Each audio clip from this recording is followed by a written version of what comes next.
Hello বন্ধুরা, Indian artist Amitabh YouTube চ্যানেলে তোমাদের স্বাগতম। তোমরা দেখেছো যে আমার কিছু ভিডিওতে আমি গাছের ডাল দিয়ে ছবি এঁকেছি। তোমরা পেন্সিল ছাড়াই গাছের ডাল দিয়ে ছবি আঁকতে পারো এবং কিভাবে ছবি আঁকবে আজকেও একটা ছবি দেখাবো। যেই ছবিতে দেখাবো যে শ্রীকৃষ্ণ কংসকে বধ করছে, কংস দমন, এই যে ধার্মিক পর্বটা, এই ধার্মিক পর্বটা আজকে তোমাদের ড্রয়িং করে দেখাবো এবং কিভাবে ড্রয়িং করব তোমরা ভালো করে দেখবে এবং তোমরাও এইভাবে ধীরে ধীরে ধীরে প্র্যাকটিস করবে এবং তোমাদের যে ড্রয়িংয়ের স্কিল আছে সেটাকে ডেভেলপ করবে। তো ভিডিওটা দেখে নাও।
তো তোমরা দেখলে কিভাবে আমি ড্রয়িং করেছি।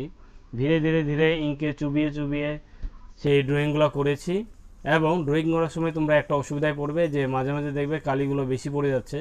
তো তোমরা তার জন্য একটা কাপড় নিবে, যখন গাছের ডালটা কালির মধ্যে চুবাবে তখন সেই গাছের ডালটাকে তোমরা একটু ওই কাপড়ের মধ্যে একটু টাচ করে নিবে, তাহলে সেই যে কালিটা আছে বেশি পরিমাণে কালিটা সেটা একটু চুয়ে যাবে এবং তোমাদের ড্রয়িংটা ভালো হবে। তো আজকে এখানেই, যারা চ্যানেল নতুন রয়েছে চ্যানেলকে সাবস্ক্রাইব করে রাখবে এবং বেল আইকন প্রেস করে রাখবে পরে এরকমই মজাদার ভিডিও পাওয়ার জন্য এবং ড্রয়িংয়ের কিছু টেকনিক্যাল ভিডিও পাওয়ার জন্য। তো ভালো থাকো, বাই।